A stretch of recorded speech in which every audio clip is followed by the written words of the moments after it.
and good morning, good afternoon, good evening for those of you joining from those parts.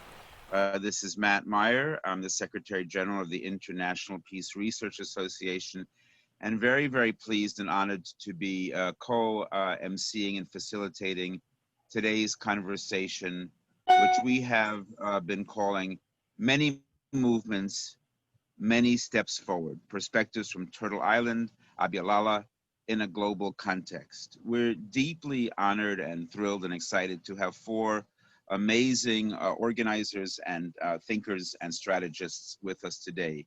Kali Akuno, Jeff Corntassel, Silvia Federici, and Xochitl Leyva Solano. We'll be introducing each of those four and giving you just short bios because if we were to really talk about the extent of the contributions that each of these four thinkers and activists and organizers have made in their own communities and the impact they're making globally, we'd have the whole 2 hours together taken up.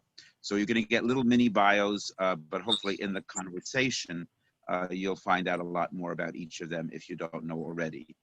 I'll also say that the reason we talked about Turtle Island and Abya is we understand this to be in some ways an American hemispheric conversation, not US focused, but nonetheless not fully internationalist in that except for my dear co-MC Magdalene Moonsamy, we don't really have Africa, Asia Pacific, or Europe in the mix.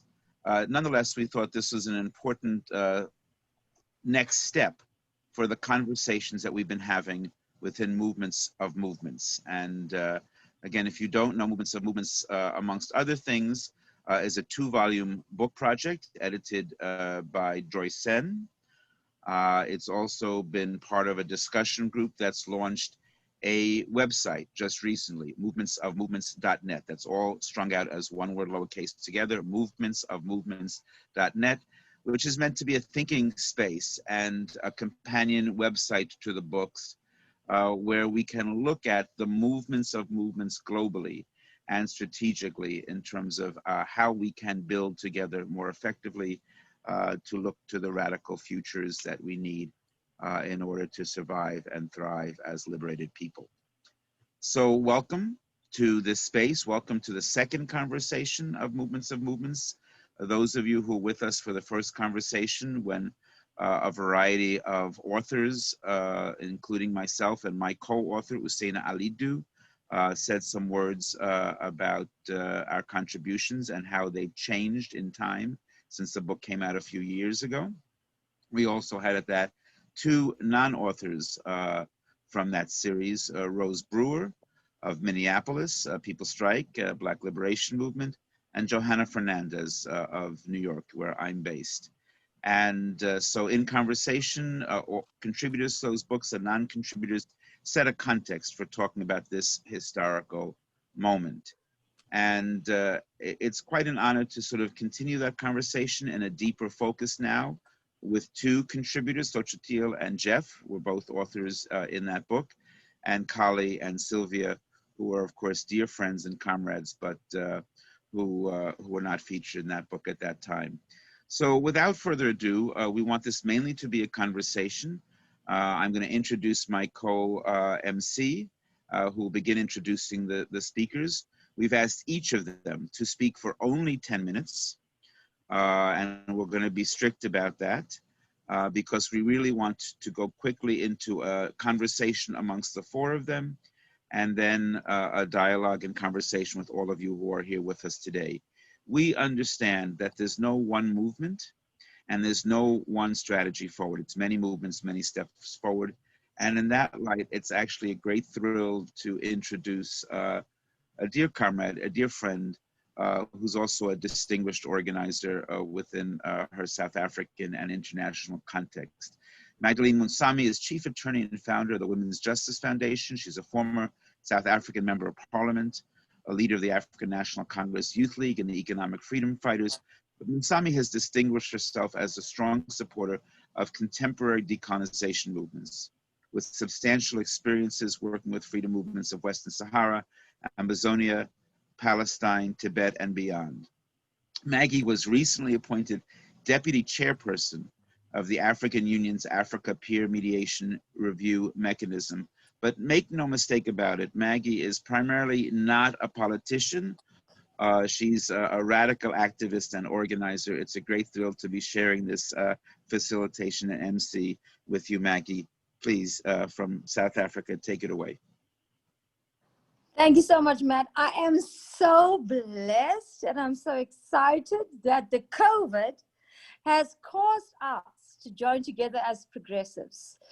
I am also equally excited under the theme of what you have regarded as many movement, many steps forward, to say many voices, one message, in order for us to kick off how we want to consolidate. Of many movements, many steps forward is extremely impeccable, because what we need to stress in terms of organization and campaigning is also the point of many voices, one message.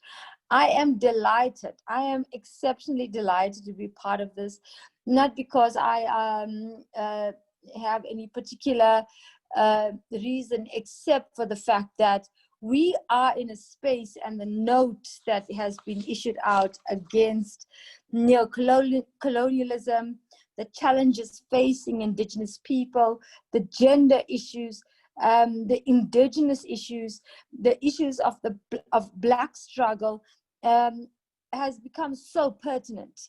And what has stood out for me most importantly is that this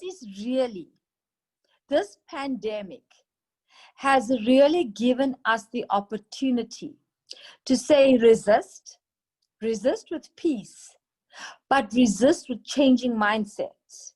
And this is most significant because obviously the global challenges are extremely essential, that when we look at it, how do we then find peaceful alternatives? Because what has transpired is a result of, we are a consequence of violent mentality, of patriarchy, of colonialism, etc. But also the strategic thinking of movements, the idea of common purpose, and the idea of overcoming these challenges of racism, casteism, patriarchy. And then what you also state in your statement is actually creating a humane conversation. But I want us to go beyond the humane conversation into the practical conversation. This is what I want our speakers to be able to speak very strongly about. How do we then take these issues of civil issues and socio-political, environmental stability, which as a continent as Africa, we are perfectly able to sustain ourselves, even prior colonialism, during the time when we were able to provide and experience what full, true Ubuntu was. And the thing that stands up for me, and the points that I want to trigger with the speakers is, if you're not white, if you're white, you're right.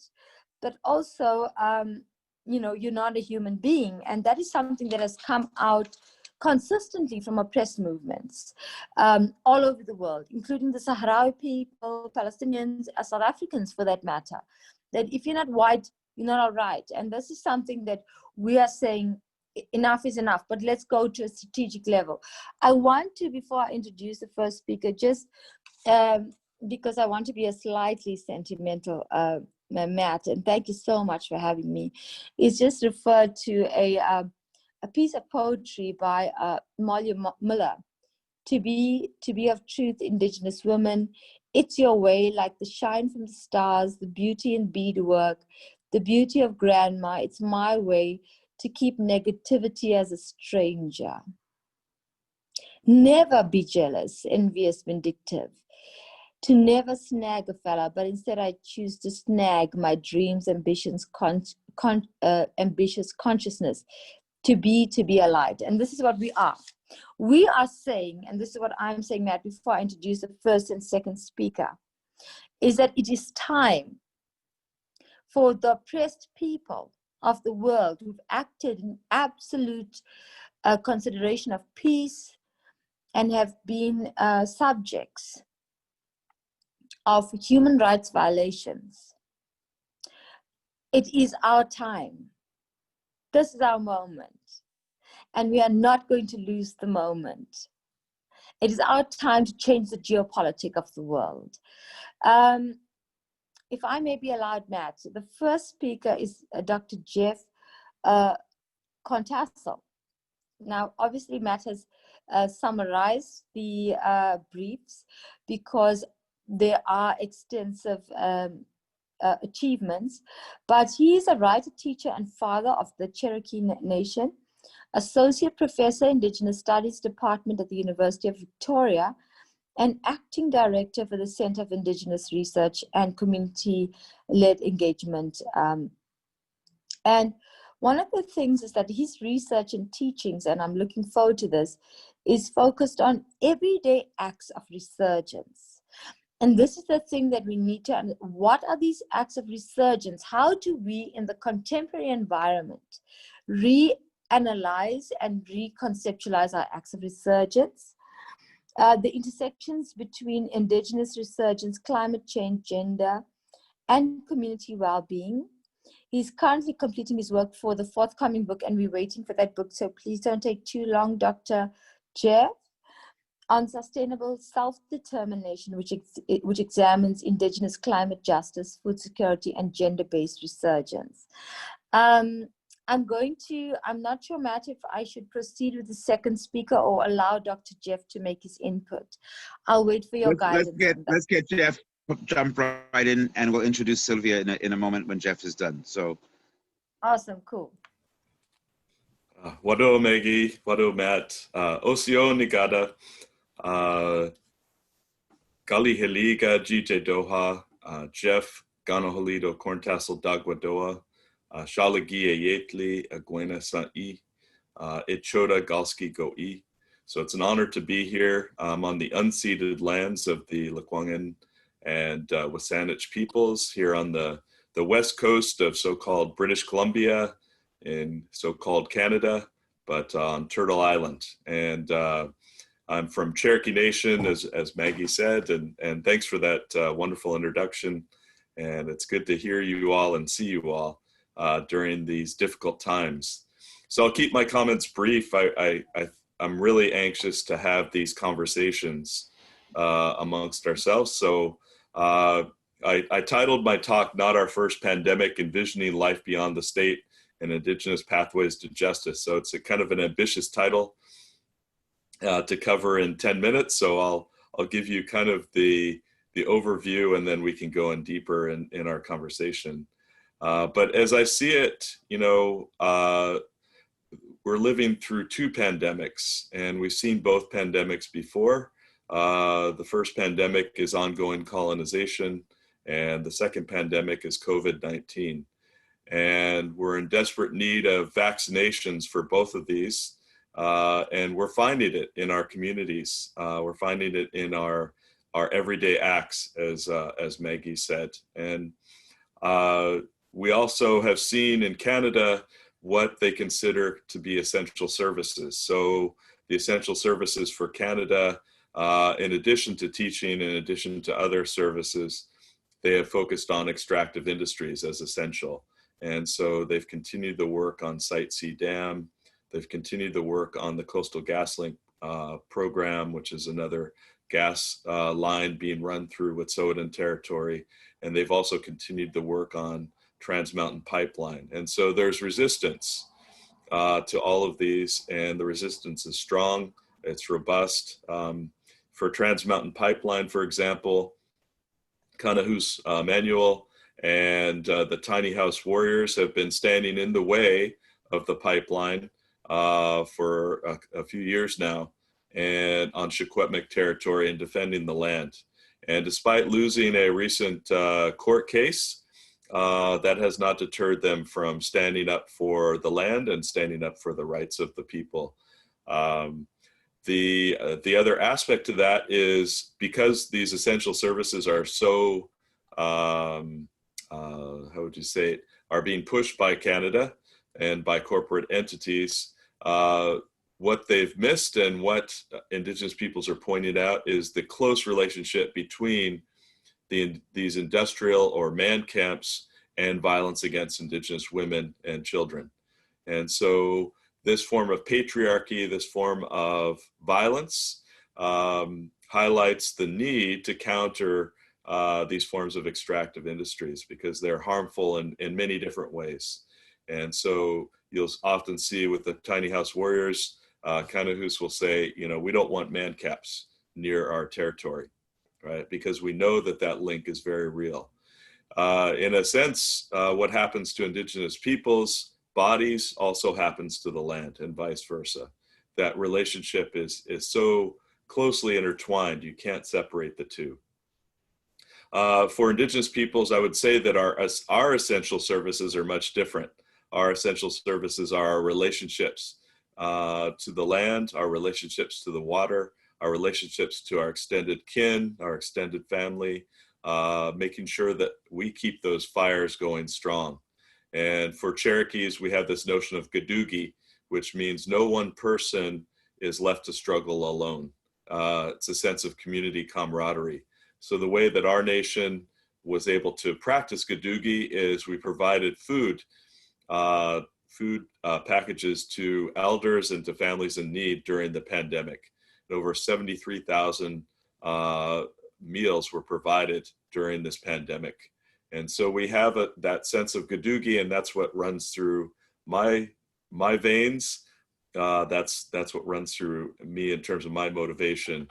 The everyday acts of resurgence, everyday acts of resistance are so important here because we often miss these small scale actions that happen in our homes. They happen around our kitchen tables. They happen in ceremony. They happen in places that aren't necessarily viewed by the general public. These small scale actions are significant. It's engaging in language training. It's talking about relationships to the land. It's talking story. It's engaging in those relational forms of accountability. And I have a 14-year-old daughter, so we've been practicing the language, right? We've been doing these things. We've been growing things. It's a small scale actions that actually lead to, in my view, some of the larger scale results that you see oftentimes on this, whether it's the steps of the legislature. So the Indigenous youth have really taken charge here on the West Coast and started a movement to shut down Canada in January and February. And we're very successful in getting the attention of not only the premiers, but also the Prime Minister in order to point out that we want our land back. So land back is a hashtag that's often used, and reconciliation is dead. So kind of a response to the failed reconciliation kind of overtures so far that have been undertaken by the federal government and even provincial and local governments. And so we have seen these pandemics before. And so our goal is to, as Indigenous peoples, is to, and I don't want to speak for anyone, and I'm not speaking for any movement, so I want to make that clear. But for Wet'suwet'en peoples, they're going strong in their resistance and their ability to hold the land and to protect the land from ongoing encroachment by Coastal GasLink. So they're currently running a summer camp in order to build up the healing center at Unistaten. And so that is flourishing. Lots of people are engaging in these safe, socially distanced environments. It's outdoors, but it's rebuilding and building up that presence on the land in direct confrontation, sometimes with Coastal GasLink. Another thing that's happened here on the West Coast that I think is worth talking about more, and let me know if I'm getting close on time, Maggie, or anyone. But the Haida Nation. You have 5 minutes. You have 5 minutes. Okay. All right. The Haida Nation, as well as Heiltsuk Nation and Nuu-chah-nulth, have all closed their borders or restricted access to their communities from outsiders. And so that has happened during this pandemic. And as I see it, that's an exercise of self-determining authority. So the ability of communities to say, we need to protect ourselves. We need to protect our people. We need to protect our land from encroachment from the outside. That has been a challenge to uphold. So in Haida Nation, for example, in Haida Gwaii, two corporate entities wanted to maintain their fishing lodges for tourists to come in. And so there were some confrontations on the water over who has right or authority to determine who can be here. And so ultimately, I'm happy to say the Queen Charlotte Lodge has been closed, and due to the vigilance of the Haida Nation, and also ultimately to a provincial authority to shut them down. And Haida, which had experienced a rise in COVID cases, has now flattened. And so there are no new cases in over a month at Haida Gwaii. So these efforts are working. These efforts are to keep the community safe, to honor those relationships, and to assert that self-determining authority. Closer to home in Songhees here, we've engaged in kind of that everyday work, that smaller scale work, by social distancing at a community garden. So at Songhees with Cheryl Bryce and with other people, other activists, we've been getting the community garden going so that people can begin growing their own food again, and so that they can feed themselves. Food insecurity in not only BC, but across Turtle Island is always difficult for Indigenous peoples. In fact, 1 out of 2 families in First Nations families will have food insecurity. And so that was before the pandemic. And so now we're seeing a heightened sense of food insecurity across our communities, across these nations. So we need to focus on food and focus on different ways that we can trade. And one of the ways that that's happened is through trade networks. So these trade networks are very real. They're very informal, but people are trading fish for plants. People are trading moose meat for medicines, right? So these informal trade networks are what has kept us going for quite some time, and they've only heightened during COVID. And the other thing I'll mention in closing, there's a lot of new alliances going on. And so Heiltsuk and Haida signed a peace treaty, basically, one of their first in 50 years in 2015, and it was to protect herring. Well, that relationship has only grown, and so they're standing in solidarity with each other in terms of closing their borders.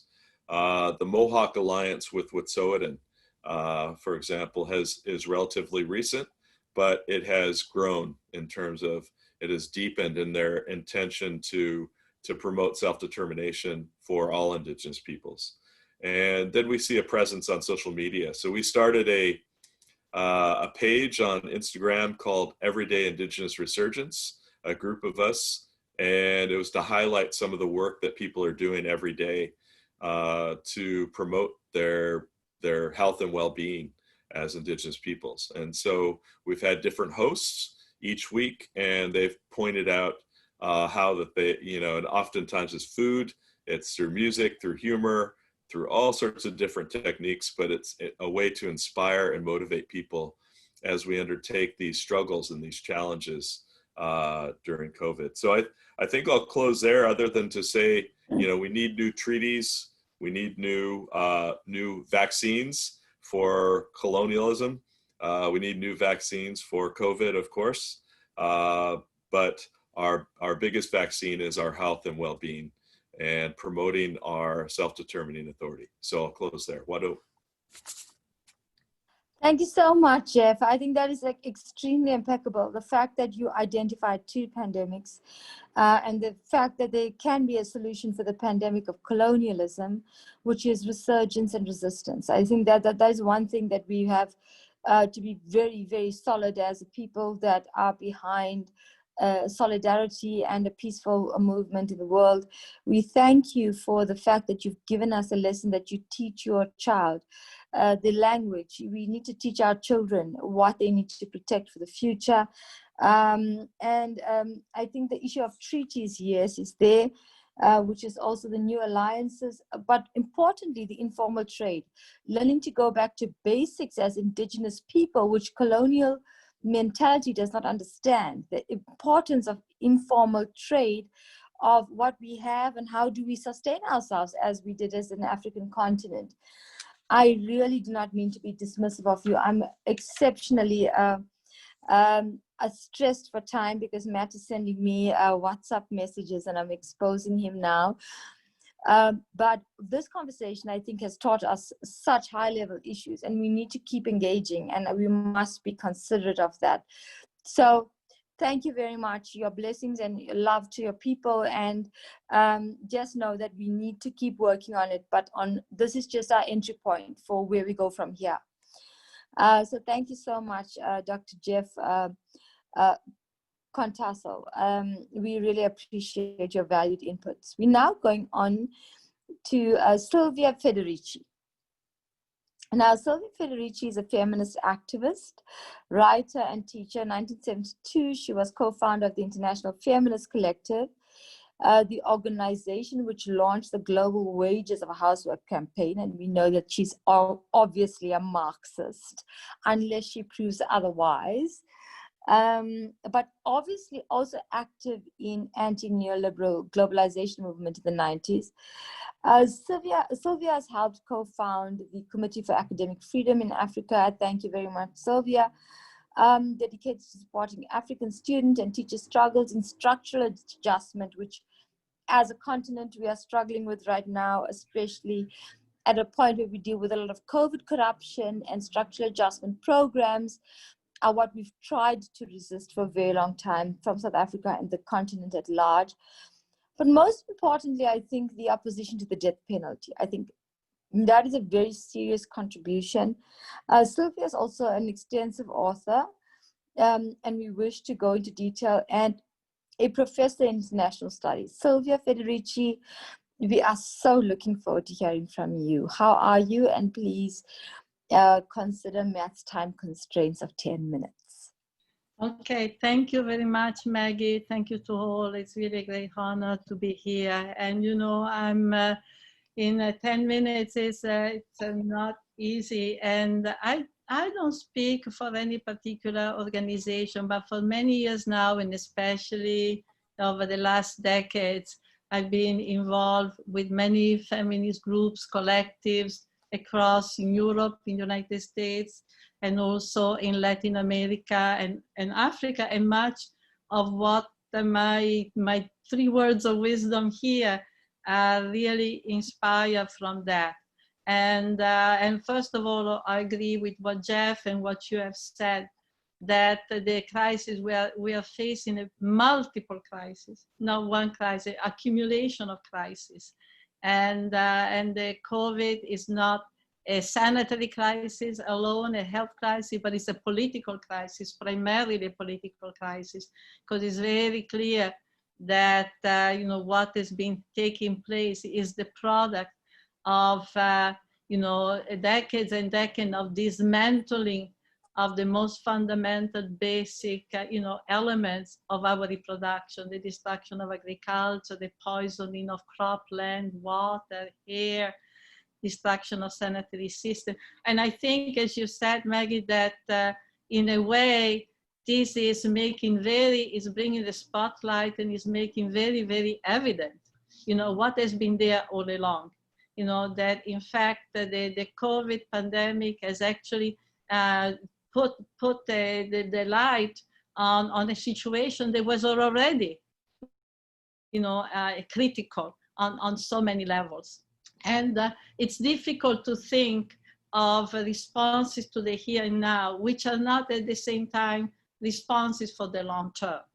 Because what this situation points to is really the need for a major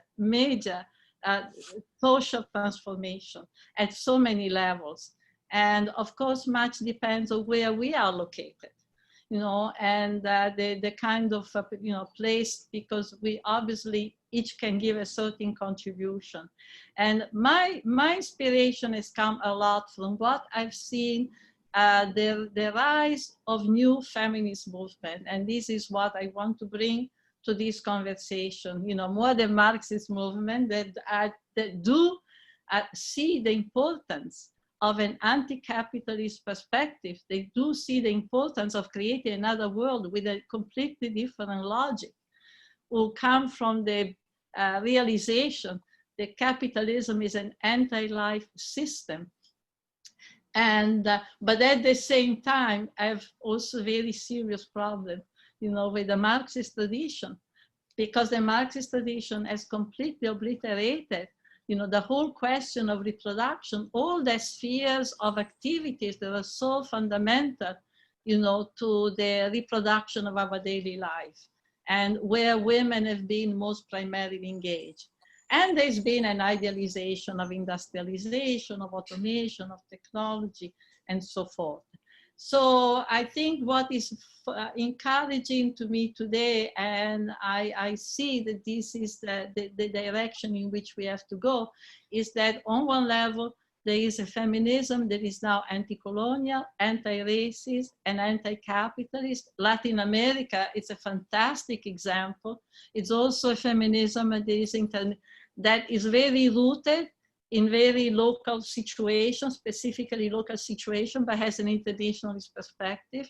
What has happened with the organization of the women's strike, which of course was interpreted in many, many, many different ways, but nevertheless brought all kinds of different reality, all kinds of different women, different societies together, right? And I mean, a different perspective, you know, there's been an exchange of learning from each other that I think has been very important. And one of the things that has emerged from this discussion, you know, has been really the necessity to force a major rechanneling of the social wealth. Major rechanneling, and I don't want to call it, I don't like the word redistribution, I like the word reappropriation, because I think this is wealth that we have produced. So it's not that they are redistributing as if it were a charity, but this is a reappropriation. And there is a debate that is going on, and I hope we can also deal with it. Now, in what forms? You know, monetary forms, you know, of course, rechanneling the social wealth to be put at the service of social reproduction, at the service of it. And it has to do with, whether it has to do with monetary income, with services, you know, or there's a big debate on the basic universal income that is going on. You know, is that a proposal that could be effective or not, or it's another way to divide people? But fundamentally, there is an agreement that in looking at all these issues, what we need to see is whatever redistribution, reappropriation has to occur in a way that prioritizes communities that have been, you know, historically destroyed, historically discriminated against, and has to prioritize the subversion of the way in the hierarchy inequalities that have been created. And I think that this is extremely important. How to make sure that when we ask for services, when we have for monetary support, you know, to care work, we do not reproduce the division. We do not privilege, like the New Deal did, for example. They really privileged the white population. But instead, you know, work in an inversely proportional way, that those who have been, and I believe that we need to have a reparation movement. I mean, the reparation, of course, nothing can be repaired, but to establish the principle of who owes to whom, and the other issue is also how at the same time, you know, and the struggle to force this rechanneling of the social wealth, you know, from the taxes, from the military, from the police, but also how to create and strengthen the social fabric. Because one of the crises that we are facing, and it's not only here, it's across the world, it's coming from different, is that our communities are being destroyed. That community should be a counterpower. And much of what we are going to be able to force will depend on the power relation that we create.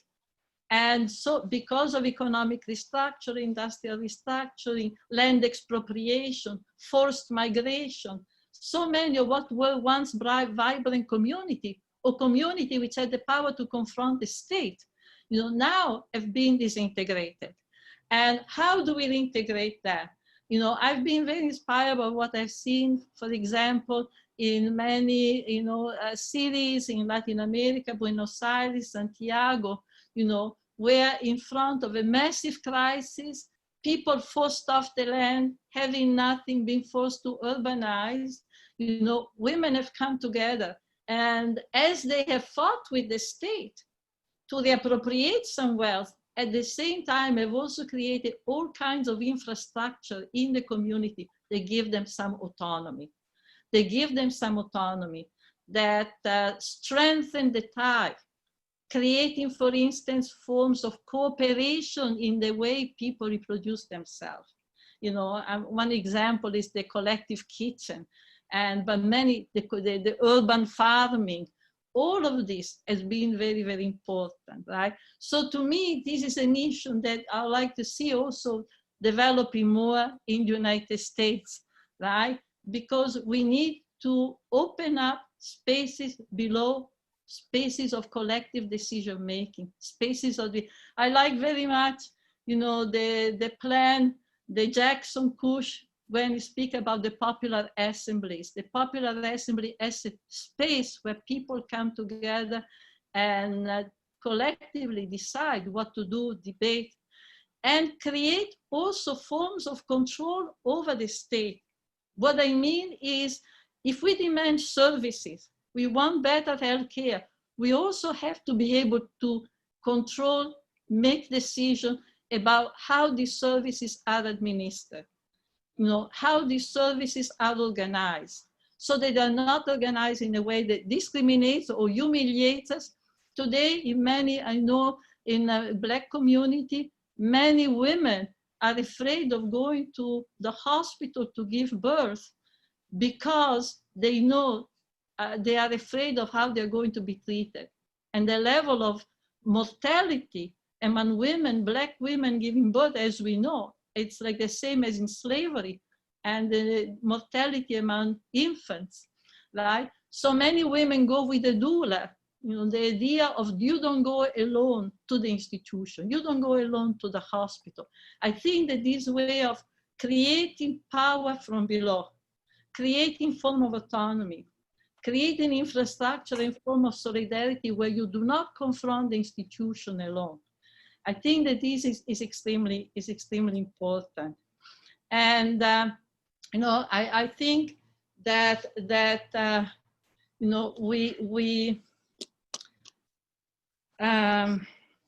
let me see what another issue that is also very important international is the issue of debt, because, and is connected, to this question of the build-up of autonomy, because precisely in the moment the women have begun to organize more autonomously in communities, right?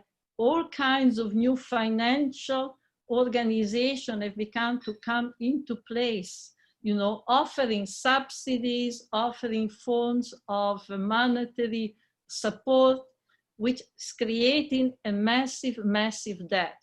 So in fact, one of the things that I have on my agenda with a number of women in Argentina and Colombia is to create a movement against the debt, the women's debt, which is now something which unifies us all, right? So these two issues of moving on one life, on one level for a rechanneling of social wealth, and also build form of autonomy and form of cooperation in the work of reproduction is extremely important. In the 1970s, when I was campaigning for wages for housework and so forth, we saw the issue of reproduction from the point of view of housework, etc. This remains important, but now more and more, look at the question of reproduction as a kind of a window, a perspective, an horizon with which to look at the capitalist system as a whole.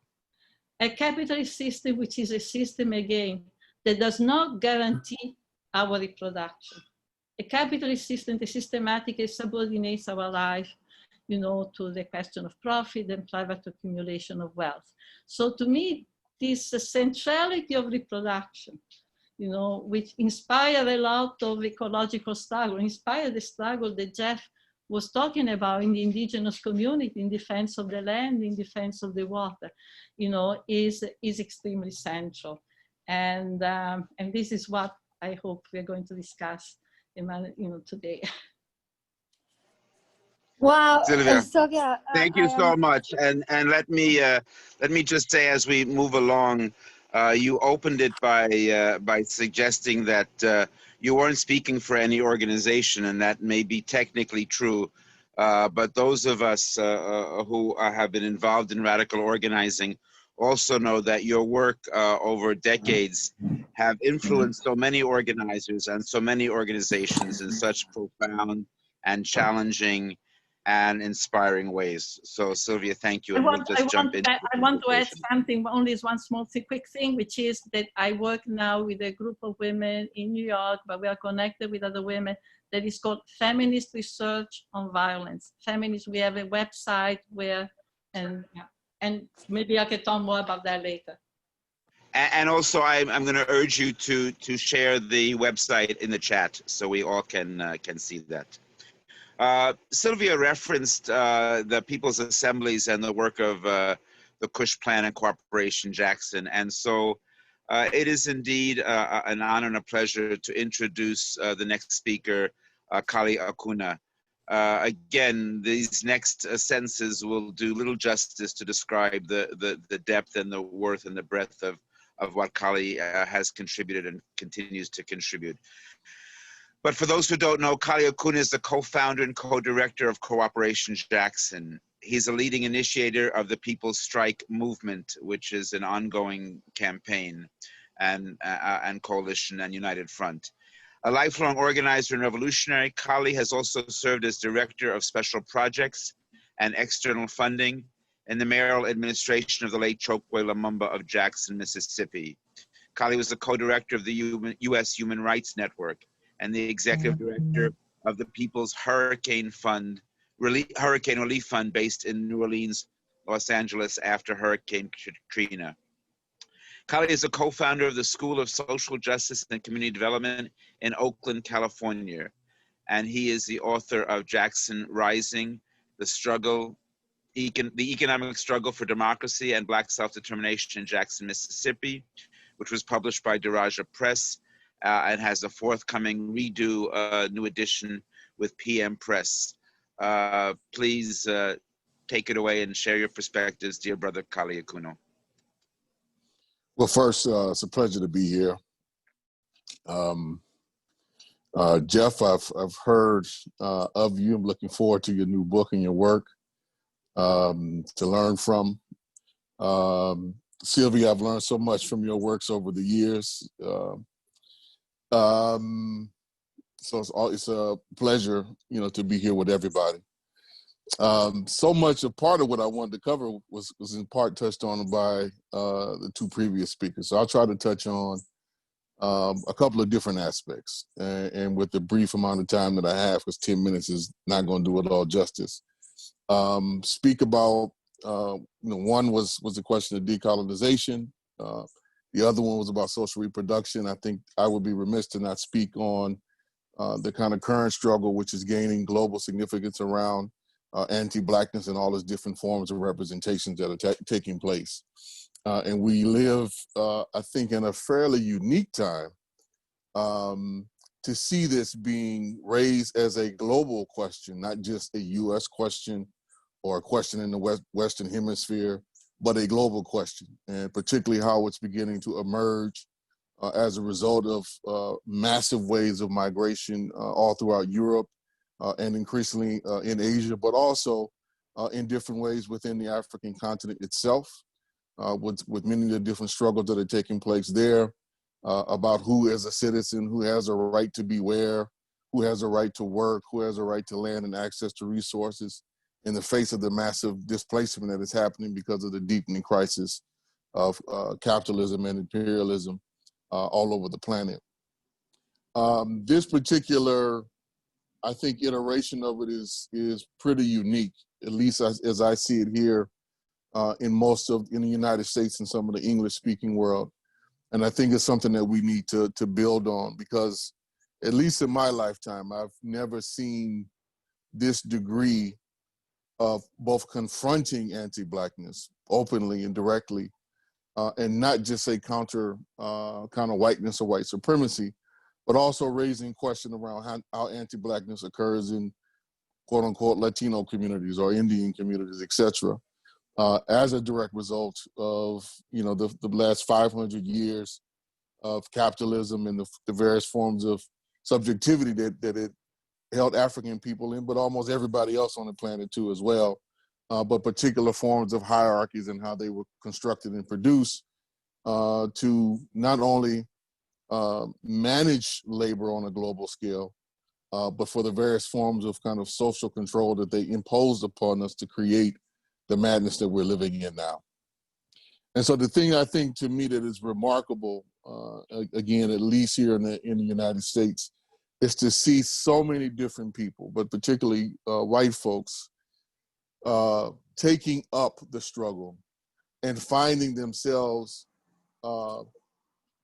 in their own humanity, I think, in the course of this struggle, and seeing George Floyd or Jacob and all these different folks, Breonna being killed and murdered, and saying enough is enough, and that this must stop, you know, and people putting their lives directly on the line, not just for a day, not just for a week, but now ongoing for 3 months. This is a pretty remarkable period in history.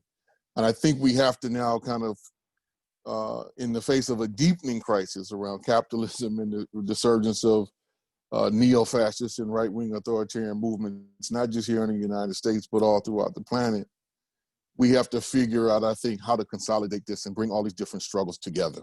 And I know that's in part what this conversation is about. And so on that point, I want to just highlight something that's also been remarkable that I want us to bring back into focus around the combination of these struggles. And some of the uniqueness, at least that I've seen in the initial response to the coronavirus. You know, we've been told, if you want to pick a point, I'll pick a point of 1992. We've been told since the Rio conference in 1992 that the global economy was too complex, it's too large, it's too, you know, dynamic to make any sudden or immediate changes in how the system functions or operates. And so we've always been told, in order to kind of combat the sixth, you know, extinction that we are currently living through and climate change, ecological destruction, we've always been told by, you know, the major nation states and the corporations that we kind of have to have this gradual approach and wade our way through things. Well, we found out in March that was a complete lie. Why? Because they shut the world economy down for about a month and a half in order to try to stave off this pandemic. And I want us to kind of keep focus on that, because it says that if and when there is the political will, we can have profound global change rapidly, immediately. We cannot and must not lose sight of that, I think, from a movement perspective. And I think it speaks to the why these types of conversations we're having now are so important, because we have to find each other, we have to see each other and each other's struggles and find practical ways in which to link, you know, from our houses to the most macro structures that exist, and be able to exert a collective will and force to change the world as it needs to be changed, to eliminate all the different forms of exploitation, extraction, and hierarchy that can find us in so many myriad of ways. And we know, I think, in the concrete now, that this can happen. It can happen as a result both of human agency, but it can also happen as a result of forces and factors that none of these systems can determine or control. And I think we have to put both of these pieces into context. And I say that because if anything, and I hate to kind of in part use this language, but if anything, COVID-19 should be a wake-up call, because the deeper economic crisis and the deeper ecological crisis that are emerging will make this kind of calamity look like a joke if we don't take them serious and build up the capacity to address them in the here and now. So we need to be learning, I think, how to work with each other, how to struggle with each other in democratic ways, building and transforming ourselves into democratic subjects, as we call it here in Jackson, we think is a major piece of that work. And we say that because despite all the rhetoric of democracy in certain countries, none of us have ever lived in a democracy.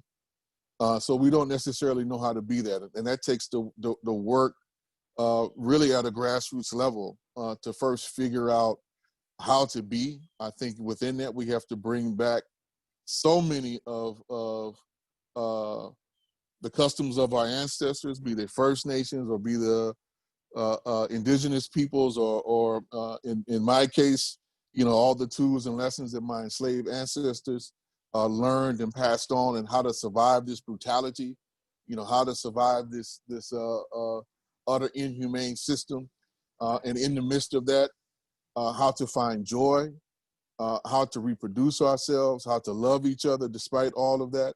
We need to grow on that and build upon that. The one thing I will speak on, because I know time is short in trying to cover so much ground, one of the things that I want to on behalf of just kind of some of the work of Cooperation Jackson and People Strike, towards this aim of kind of learning and working with each other, is to really try to engage first and foremost in the most democratic aspect of global transformation. And one of the key ways that we do that, I want to argue, is not only controlling our labor, which is a central thing, but controlling how we exchange with all the different dynamics of the market and commodity society, right? The commodity world that touches on different aspects of reproduction. And so one of the things that we've been trying to do with the development of People Strike is to redefine kind of this notion of the general strike. Building on some of the works, of course, of Rosa Luxemburg and others, but to say that there's more to it that we have to add to meet the kind of the new situation, particularly here in the United States, and I know in many other, all over the world, but particularly in industrialized countries, there are now large sectors of the population which are permanently unemployed and permanently excluded from any forms of employment, yet they add a tremendous amount of value in the circulation of wealth in the economy through their purchasing power of various means and engagement within the underground economy. Well, we need to organize ourselves to make sure that we can exercise the maximum amount of power by encouraging all of us to engage in activities where there's no work, there's no shopping, there's no rent being paid, there's no school being conducted, at least through the state entities, to bring home the clear message that we have the ability to stop society, and we also have the ability to transform it and create something new. So these are some of the pieces that we want to try to interject in the struggle that we don't see just happening in the United States, I would argue, as a result of COVID-19, but as a way to deal with the deeper underlying issues that made COVID-19 the disaster that it has been. Because rest assured, we're facing now well over 180,000 deaths in the United States. And most of these, we're talking at least 100,000 of these, maybe even more, could have readily been prevented if there had been an active intervention on behalf of the government in this case in particular, but also some deeper advocacy within civil society, challenging the notions of the kind of anti-scientific notions that are growing as a result of Christian right-wing and other kind of religious fanaticism that we also kind of have to construct and combat. So we have some work cut out to do us, but I think what we've seen, since February is that all over the world that people are in motion, they're ready to act. I think in more dynamic ways than we've seen before. and we must harness this energy. Even in the face of what people are fearing might be the calamity of a neo-fascist construction in the United States, I would argue that we need not be deterred, but look to each other and look to our allies all over the planet to combat and beat back these forces. So I'll end there, Matt, so we can open it up for conversation. Brother Kali, thank you so much. And it's worth saying as we move to the final speaker that everyone within movement circles here knows that I've been less able to be involved in producing these kinds of events because I've been so busily involved with People's Strike. And that's because many of us understand that the work that you've been doing in Corporation Jackson with your collective there has been a special model and example of the work on the grassroots level. And some of what Kali has challenged all of us to do in terms of building bridges and working together and learning how to work together in new ways has been actualized within the People's Strike network, especially within the US. And, you know, obviously Kali's been at the center of it, I've been involved, but we also have other people who I see on this conversation here, Wendy Marshall, Melanie Bush, Alita Toure, and others that are trying to make this particular coalition and united front in the US something new and different than what we've seen before. Now, speaking of new and different, our final speaker has really been at the center of, and in some ways the champion of, and an interpreter of, and a writer of some of the most dynamic efforts anywhere on the planet in these last decades. So it is a profound honor to introduce Xochitl Leyva Solano, a researcher and activist, a member of the alternative and anti-systemic networks, as well as those promoting decolonizing and depatriarching research. Xochitl's theoretical work is the outcome of her experience accompanying Indigenous women and young people since 1985, currently and since that time, living and working in the north of Chiapas, where she co-coordinates a grassroots collective effort called Agro-Eco-Visual Autonomies for a Dignified Life. This initiative is organized with Maya Tzitzal authorities and communities as part of their struggle for autonomy and self-determination. Xochitl is also a researcher and professor at the Center for Higher Research and Social Anthropology in Chiapas, Mexico, where she's worked since 1987. She's also done fieldwork in London, Berlin, Barcelona, and in Mexico, in Yucatan, Michoacan, and in Chiapas.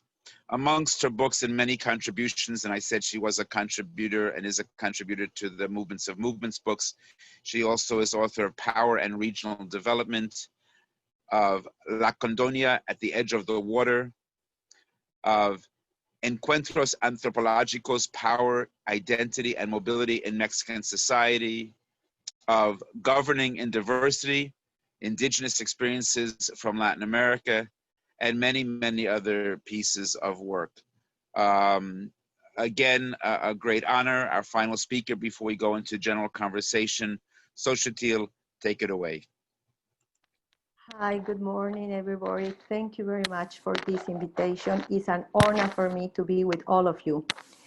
And in order to be able to answer the question, to put us about next steps, I need to add whose next steps, or next steps from those points, whose points of view.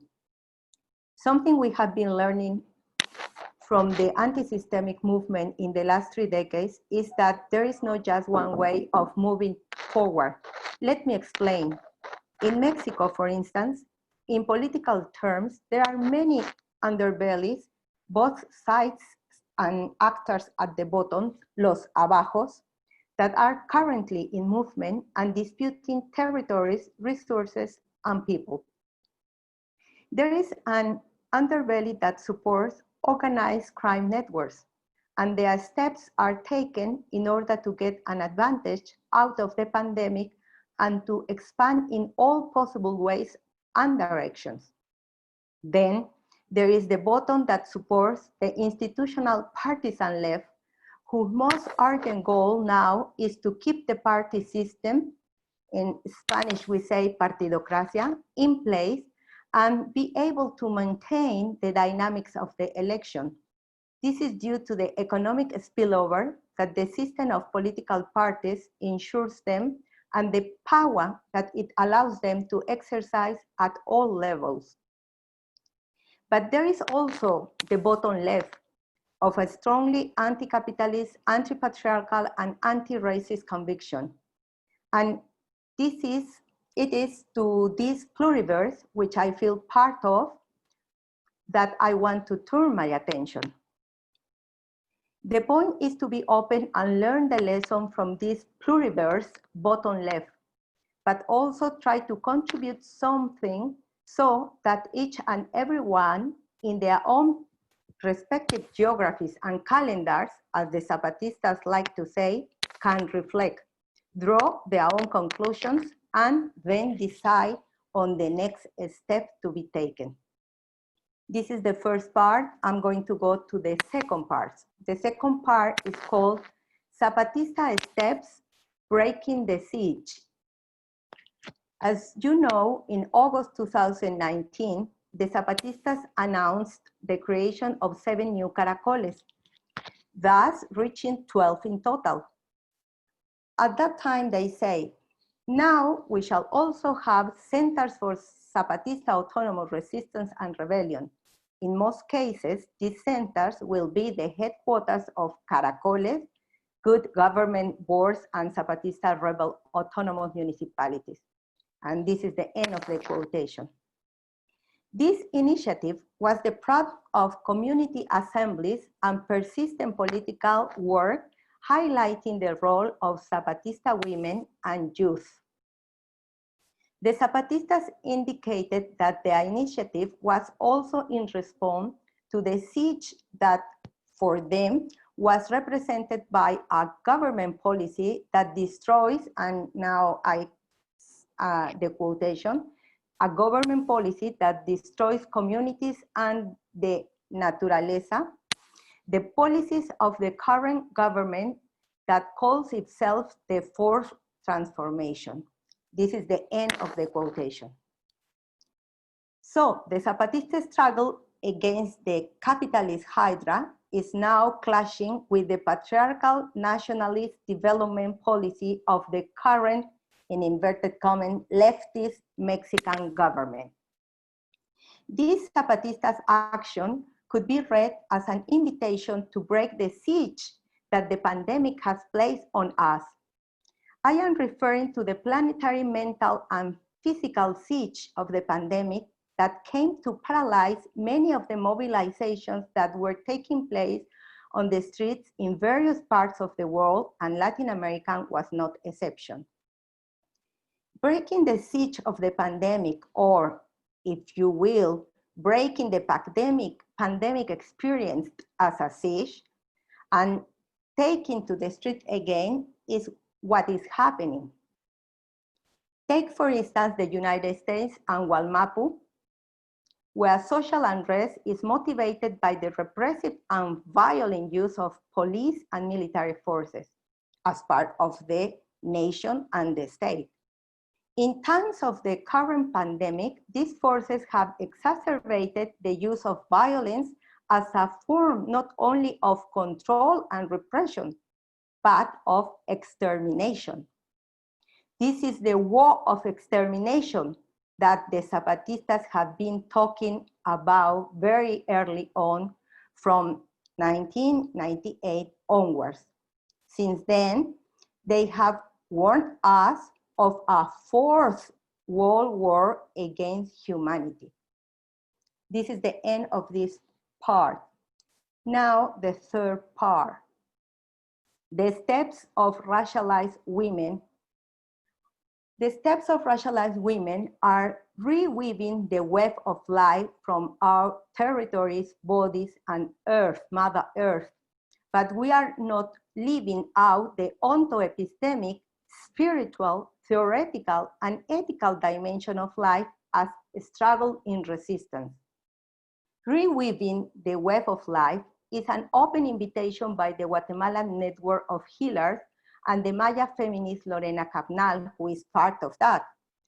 I am connected with them and with all of them with what I call the ontoepistemic struggles and life as a struggle in resistance.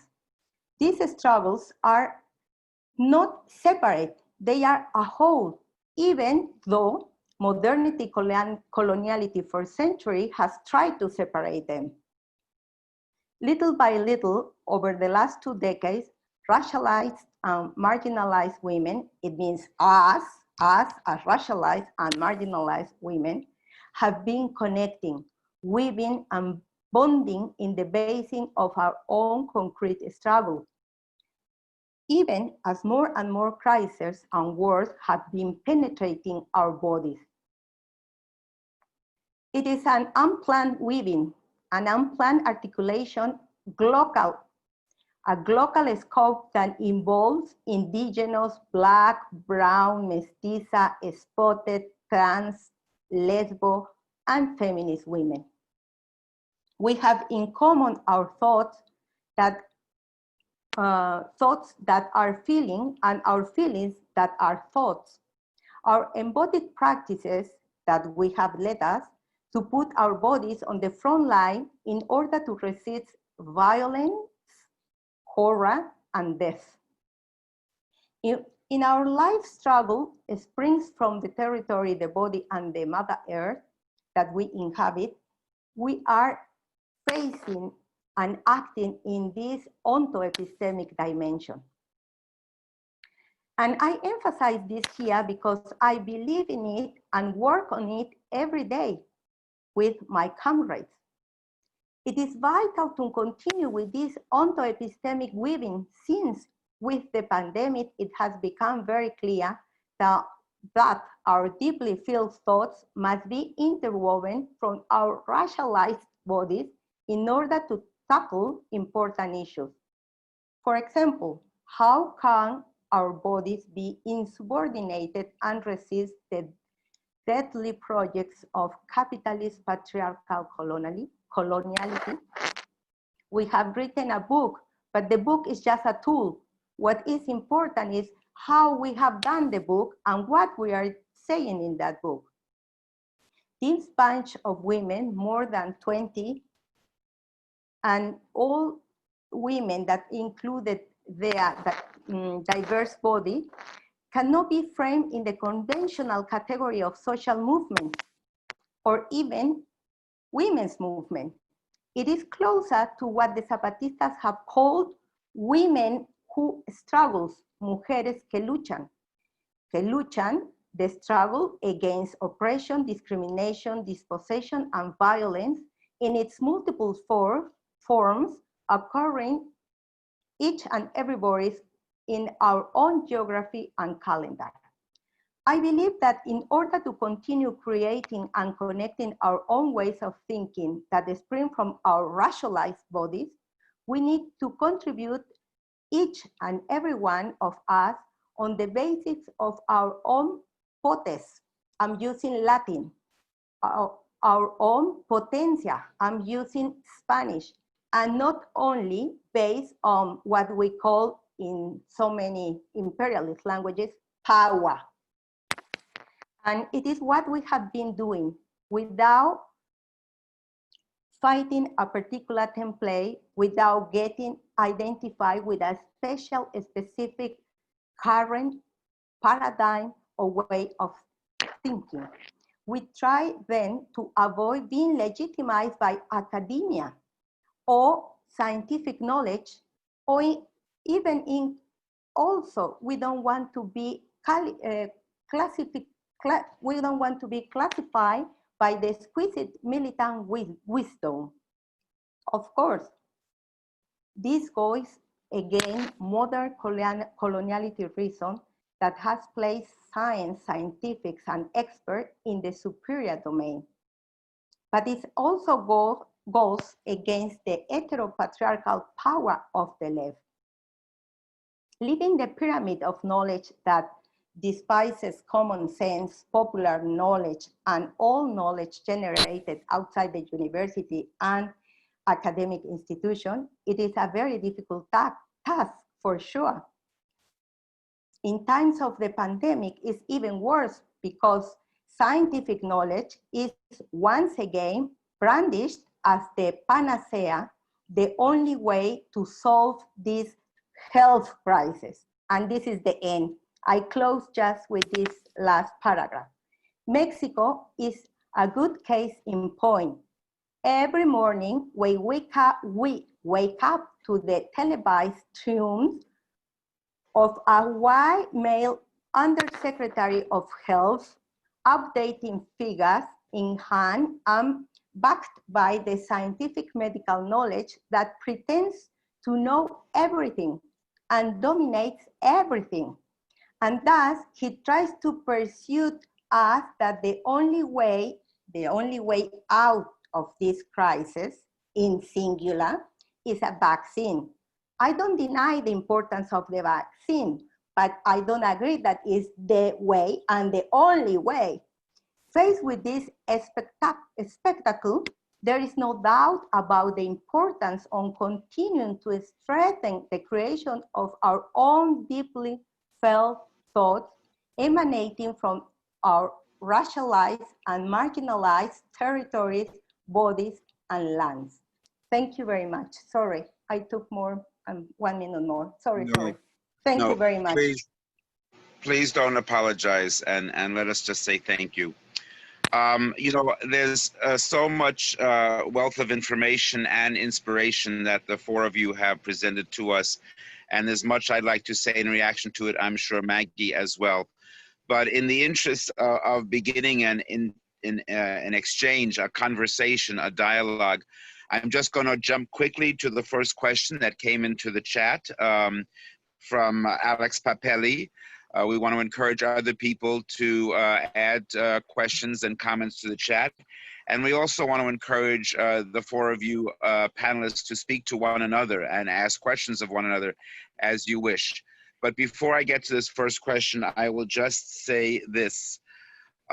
Please be aware that as much as possible, we want the comments that people have made up on the movementsofmovements.net website. We also want comments on the comments. We'll also post the video of this. And in addition to that, people can note in the chat, we put in some of Kali's and some of Xochitl's, and I want Silvia and Jeff to put in some of their links to websites about future work. So this is really the next 35, 40 minutes, the beginning or the middle of a conversation that's continuing and ongoing, not just in this 2-hour framework. But Alex Papelli asks all four of you and all of us, are there formations where radical feminists, Black folks, indigenous folks, etc., are building for broad anti-capitalist colonial coordination at scale? And regarding this question, are there formations? How do we keep this kind of high-level coordination democratic and accountable to preserve local autonomy of each community? So Jeff, Silvia, Kali, Xochitl, please respond to that briefly as you each wish.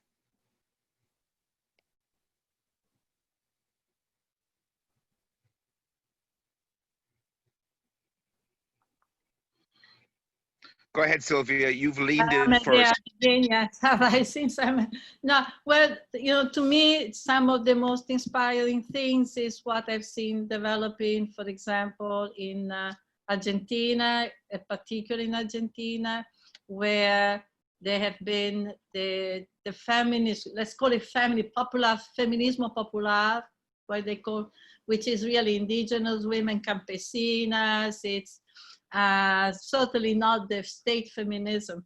I've created spaces. I've created assembly, an ongoing space where they come together, where women coming from, you know, the Ni Una Menos, the struggle against violence, where women are coming from the Economia Solidaria, where women coming or fighting against, issues having to do with the social injustice movement, the judicial system, and the women of the syndicales, with the union women also have created their own space.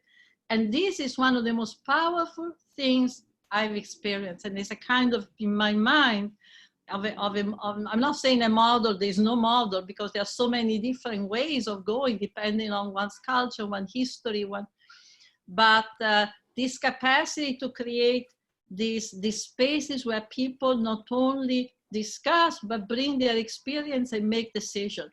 And then they organize it according to their own particular situation. That to me is very inspiring. And this connects also to the concept of the popular assembly, that the Jackson-Kush plan was, been realizing. And so this brings together all these issues. This is my contribution. Yeah, thank you for that.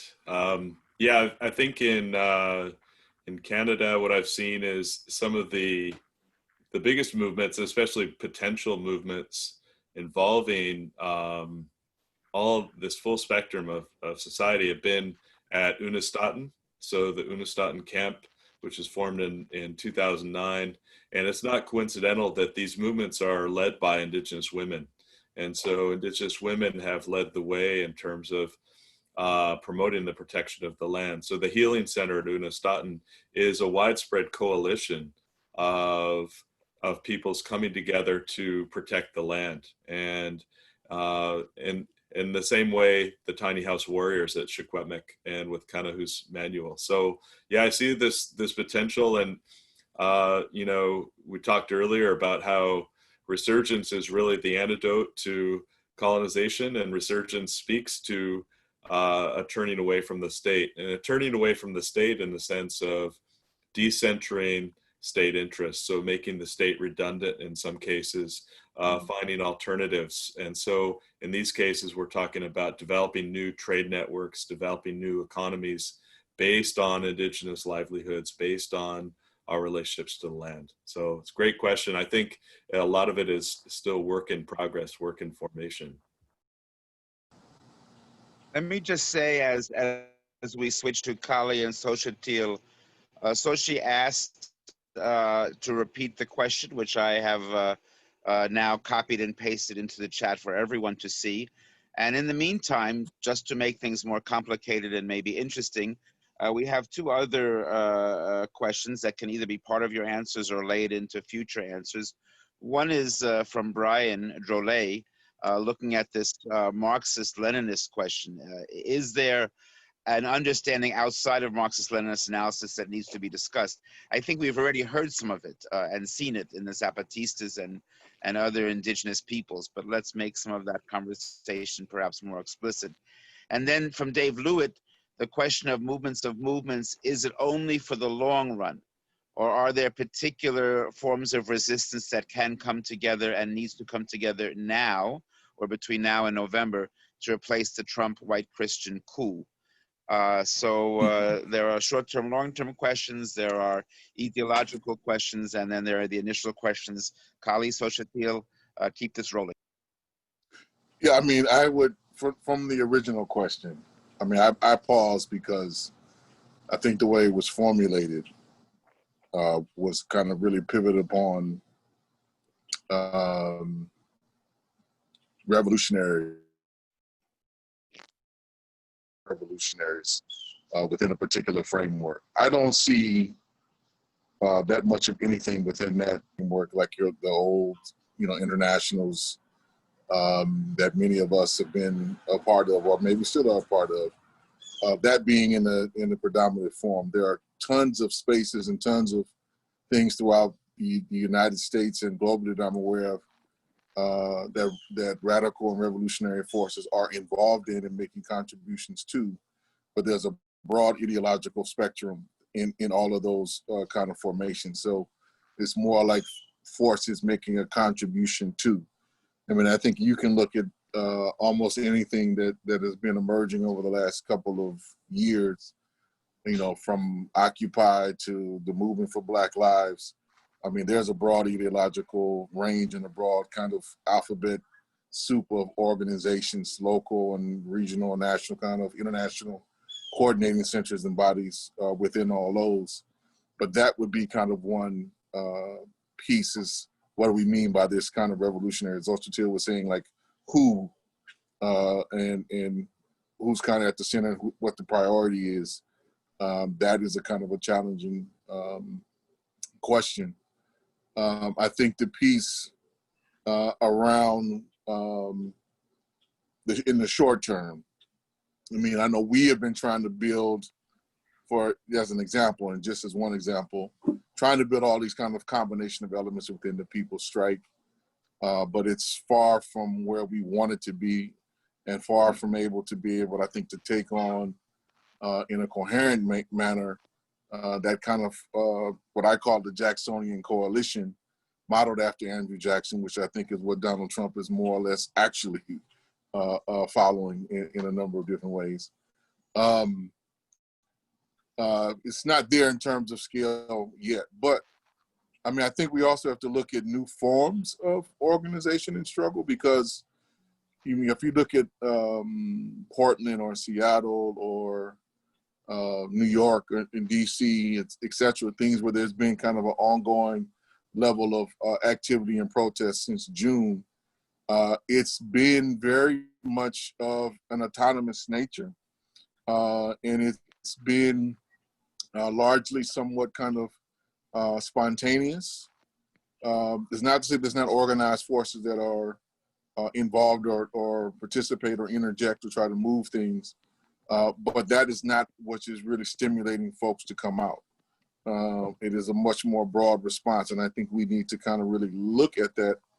You know, I'd say in many respects, kind of the horizontalist and more anarchist kind of forms of organizing are much more kind of in the lead in the here and now, at least in the United States, around how these mobilizations and these coalitions and formations are taking place. I don't think we should ignore that. I think we should kind of lean into it, and we have to engage to the greatest extent possible, you know, to be a part of the democratic debate.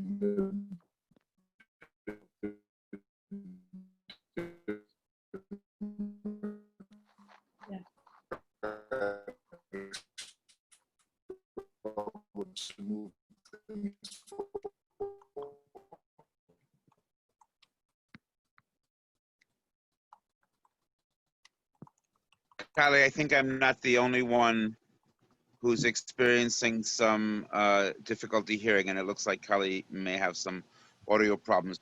We hope he'll be able to hop back on. Xochitl, do you want to take up some of these questions now? Yeah, thank you very much.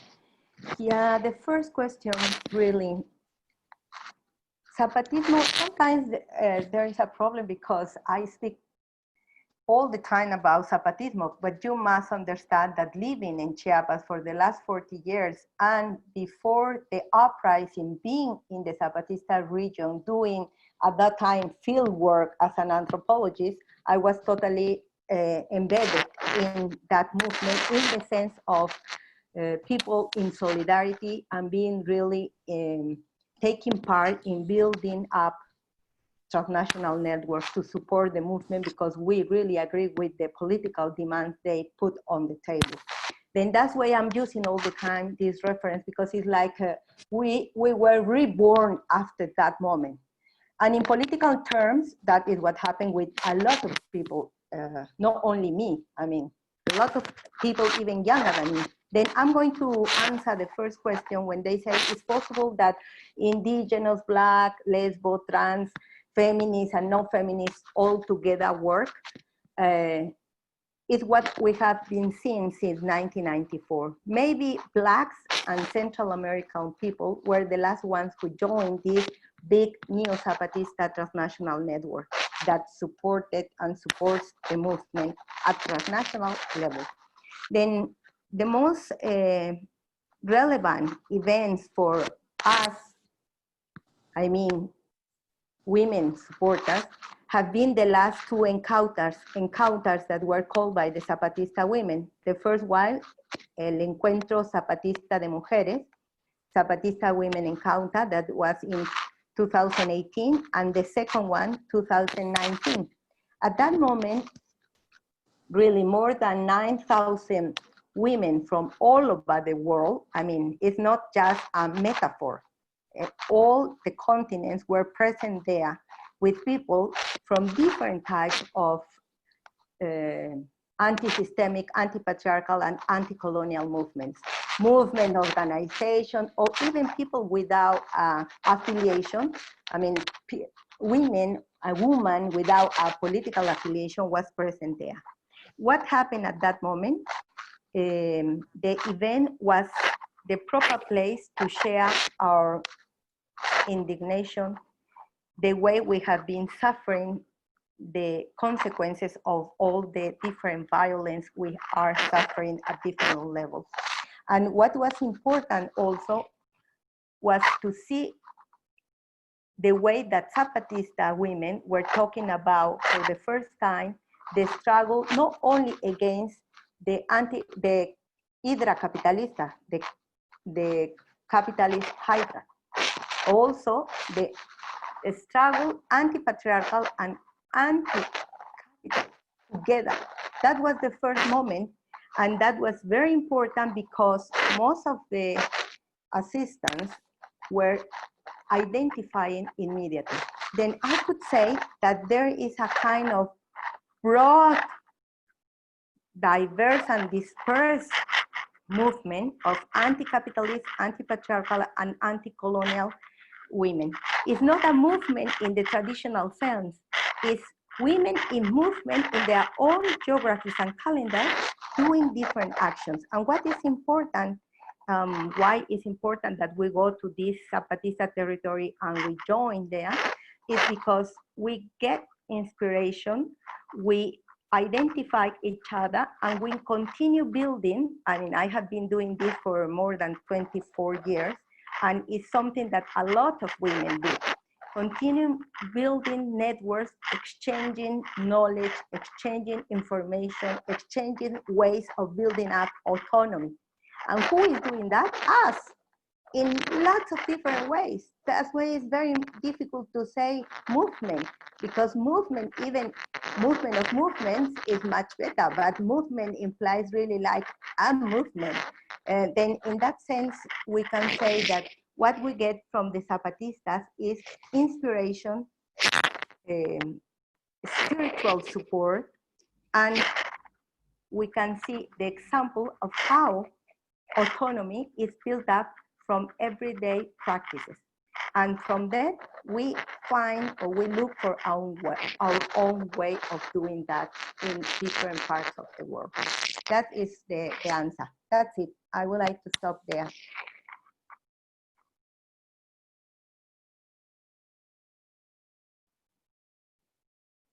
So I'm actually going to ask if my dear sister Alita Toure can unmute herself, because Alita put a profound question or series of questions in the chat, which I could just repeat, but I prefer and love it if Alita, you could say it yourself in your own words.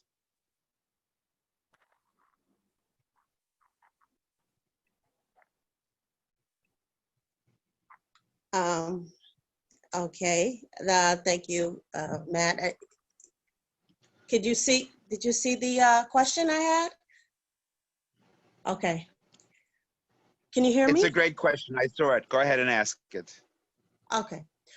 I just wanted to first say thank you. And Silvia, I'm really understanding and appreciating what you're saying about women's debt and how coming in America, it's the same debt that we're talking about in Africa, that it's the same debt in South America, and the importance of us unifying.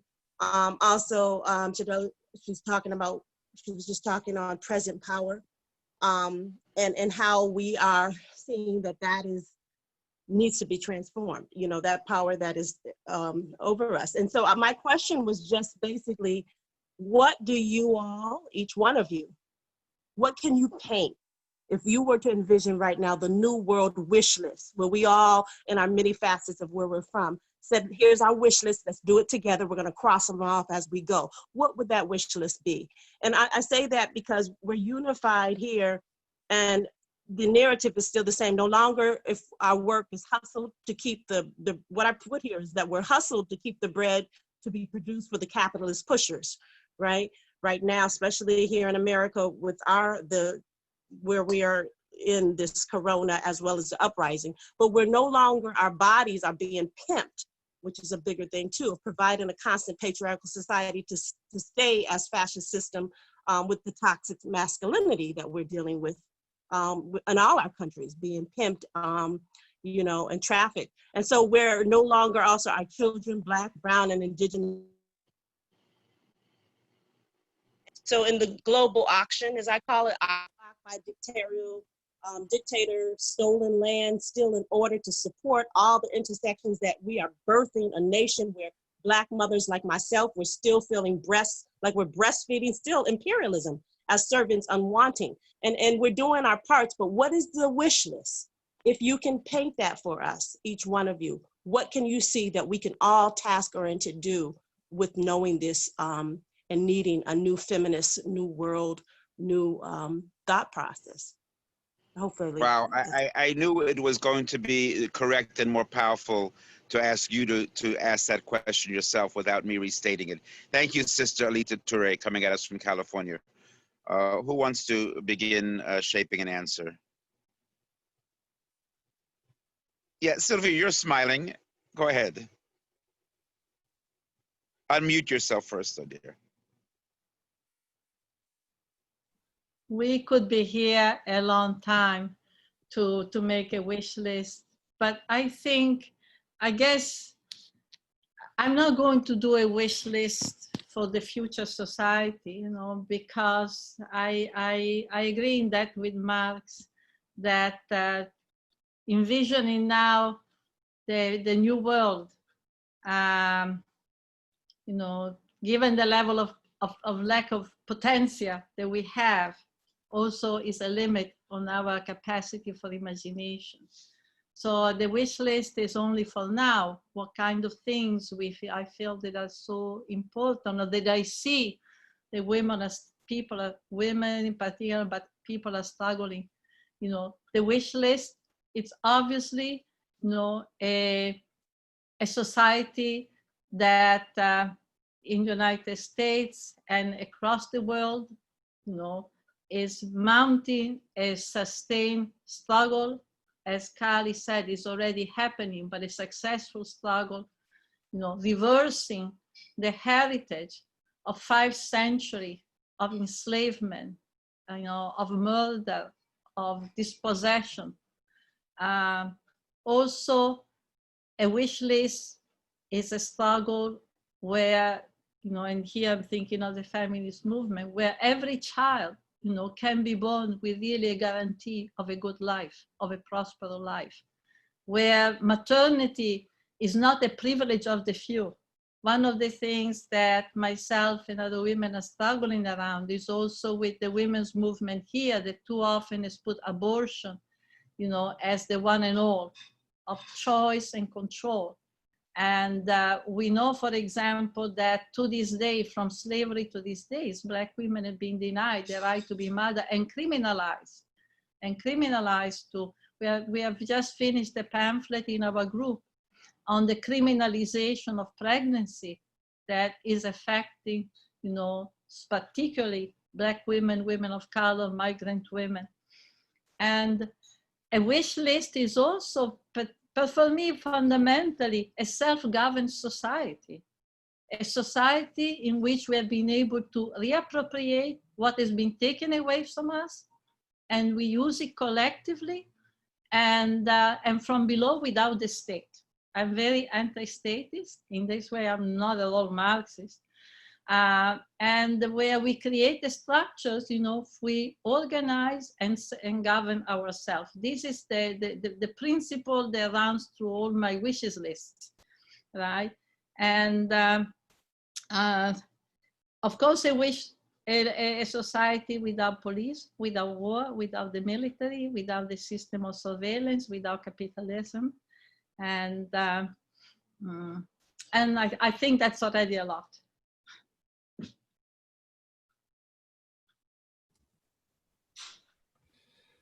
This is such a great question. If I could just add. Oh, sure. I was just going to add just real briefly to that. I agree with everything there, but more decolonization, an end to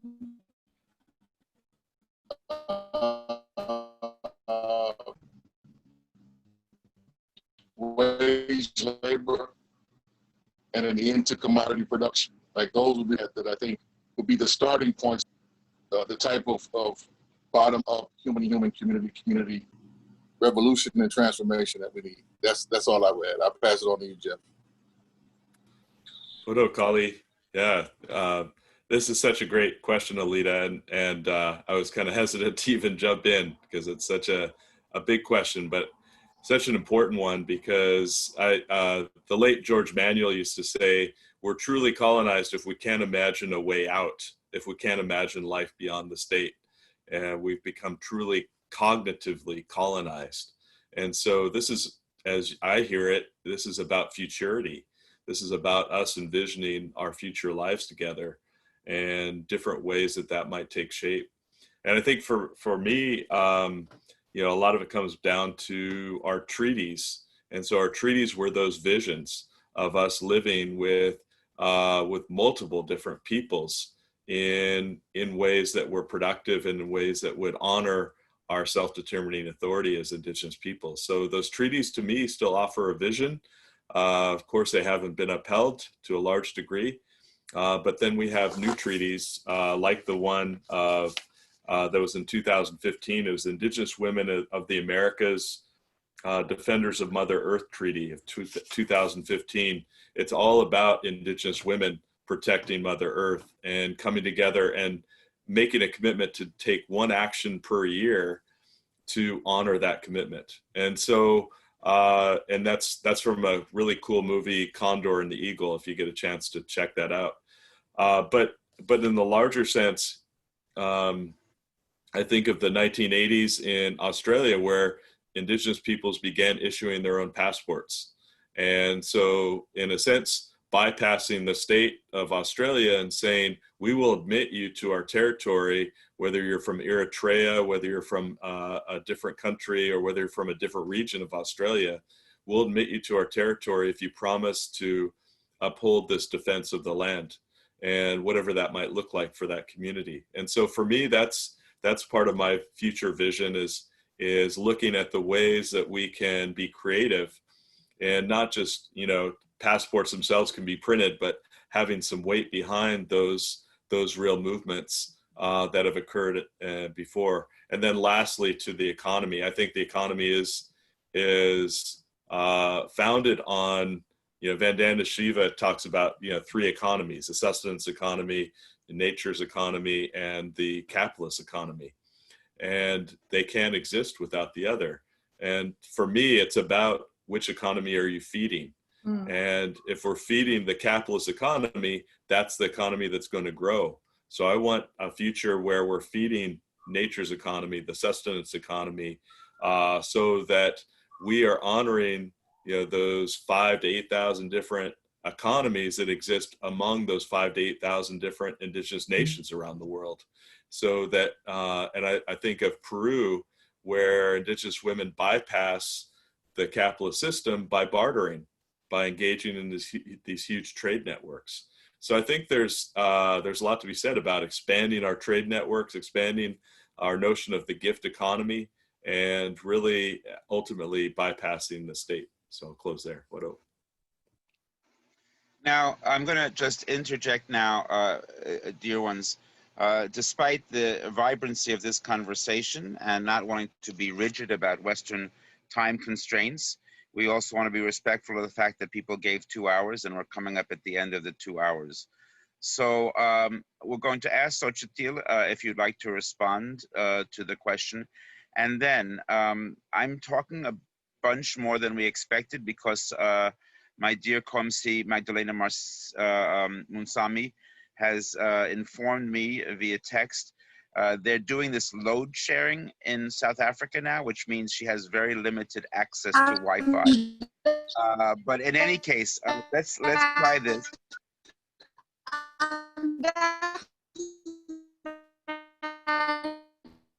Yeah.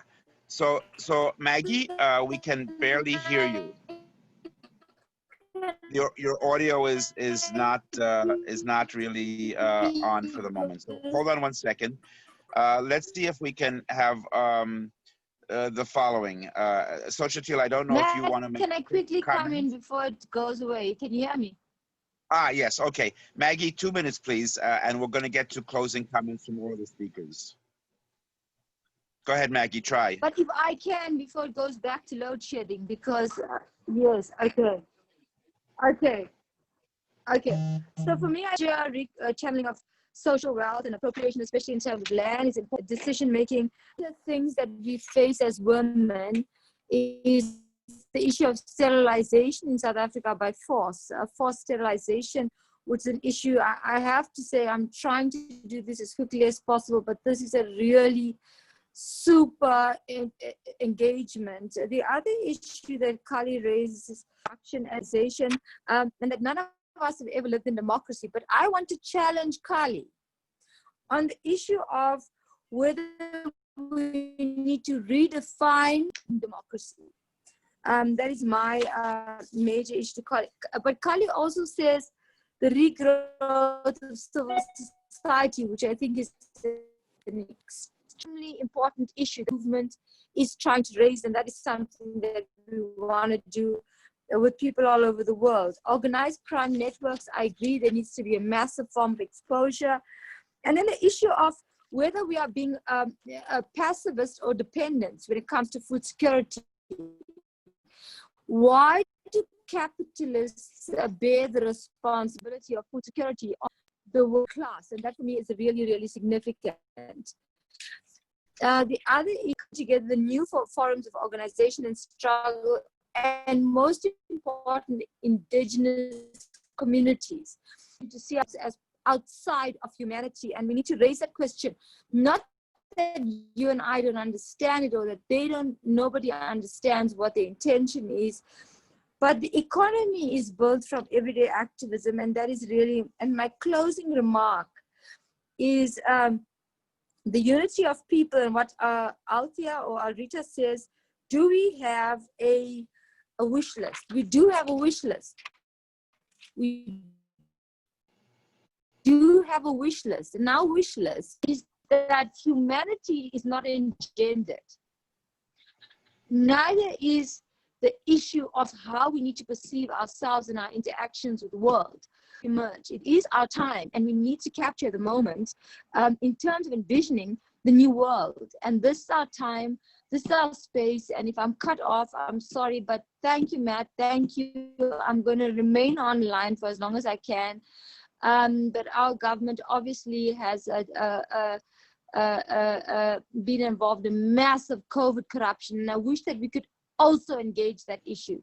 But I want to really embrace what everybody has contributed. Super respect, much love, and let's keep going together as one people.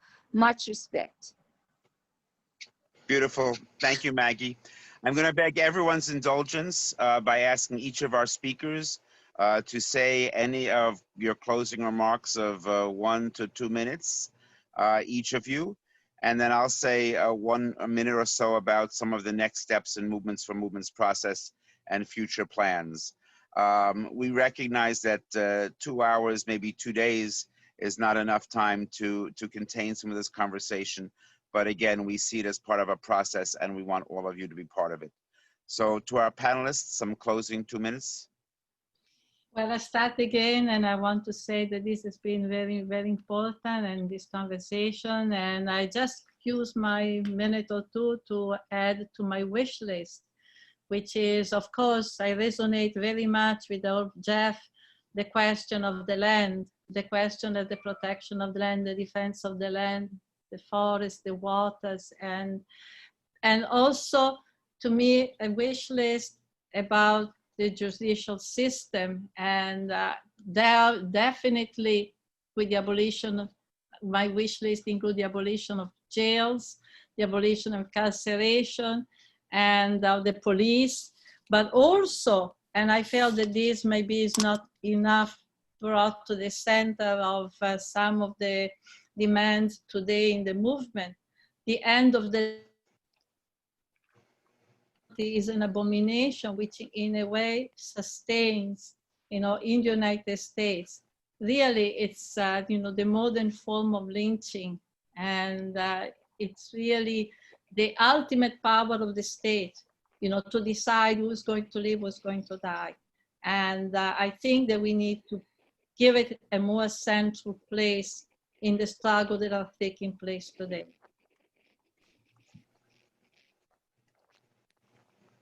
I'll jump in.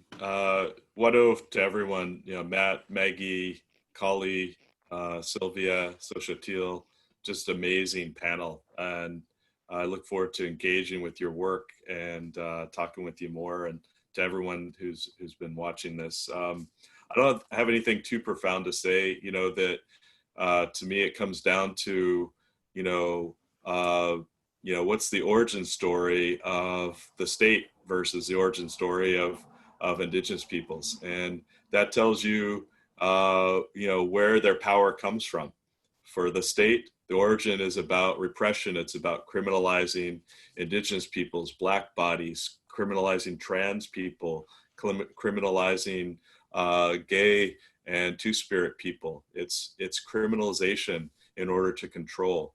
And I think of a much different perspective for indigenous peoples is it's about our relationships. And so if we boil it down to those very simple kinds of origins of peoples and origins of communities, we have two very different starting points. And so I think as an indigenous man, as an indigenous person, I want to address that toxic masculinity that exists. I want to address the injustices that occur for Black lives, for all of these different peoples that have been disrupted and have been demeaned and have been incarcerated by this unjust system. And so I've put a lot of stock on everyday acts. And I think through our everyday acts in our family units, and I think of family in the broadest sense, we have a chance to have these important conversations and take action. And now is the time, as several of you pointed out, COVID has really highlighted what's been a crisis for years and years and generations, really 500 years if you look at it in the long run. And so our wish list is to continue not only this conversation, but to continue to delegitimize these organizations and institutions that have had such a repressive role in our everyday lives. Wado, thank you.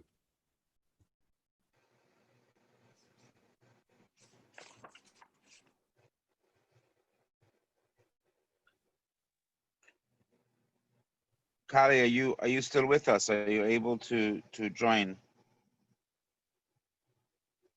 Oh,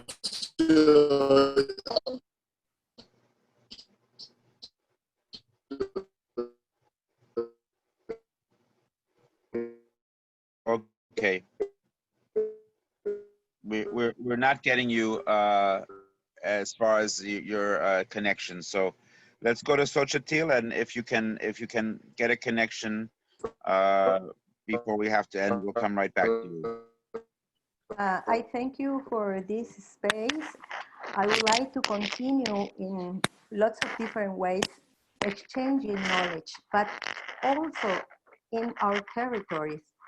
I would like to all of you to visit us in the north of Chiapas and to be translated into Celtal, because when we talk among us, we use a particular jargon that is common for us. But the big task for me is when I talk with people with different languages, original languages, they have a different way of thinking and seeing the world.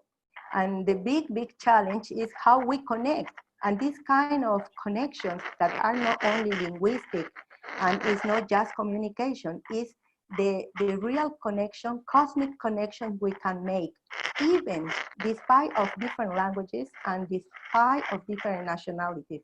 That is an invitation for all of you to visit our pluriversity, Yutzilal Balumilal. Yutzilal Baluminal means tierra prodigiosa, the land that gives us everything what we need. And in particular, the first speaker who is working with youngsters and environmental issues at local level, it would be great. And Silvia, it would be great if you are translated into Xochitl, because all these abstract and general ideas that we have, we can see when we connect with Xochitl people, they have a different way of living with issues. Then for me, that is the marvelous way of dealing with pluriversity, incarnated pluriversity, and rooted, totally rooted. And to do that, imagine in the middle of the pandemic, it's nearly like impossible to think all of you in our territory, impossible. It's not impossible. It is not impossible. Of course it's possible.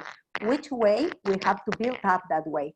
And that is what is movement of movement conversations about for me.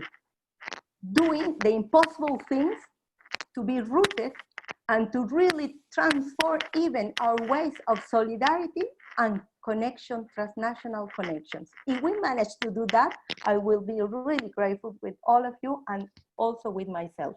Thank you.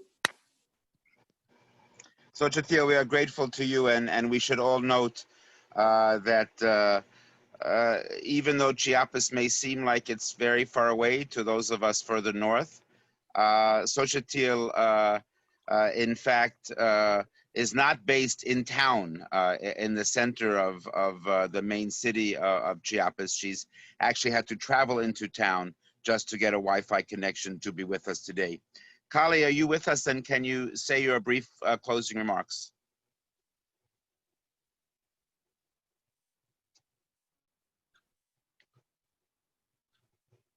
All right.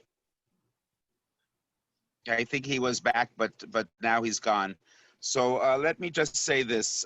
We have emphasized time and again that this program today is a process, and what an incredible honor for me to be helping to facilitate this process with this amazingly dynamic group, Kali, Xochitl, Silvia, Jeff, and my co-moderator, Maggie, with also thanks to Jai and Hina and Surin, who have been part of the Movements for Movements team. I'd like to ask Surin in this public way to copy the chat so that we have all of the links that people posted on the movementsofmovements.net website. In that chat, some of you may note, as we're taking the last moments here together, that a dear comrade, Stellan Windhagen, posted an event happening this coming Wednesday. It's connected mainly through the fact that I will also be co-moderating that one, but also the Movements for Movements first session, the one before this, featured Rose Brewer of People's Strike, and she is again featured in this special forum happening next Wednesday, September 9th, on the 2020 uprisings. What made them possible? What strategies for the future? A Black Lives, Black Liberation dialogue. So join us if you can for that conversation. Also, this grouping, movementsofmovements.net, will be hosting a special conversation, our next, on Friday, October 16th. So this is just a placeholder because we want to see all of our conversations folding into one another. The conversation on Friday, October 16th, will be posted on the movementsofmovements.net website, and we're looking to focus on it on the issues of looking at the U.S.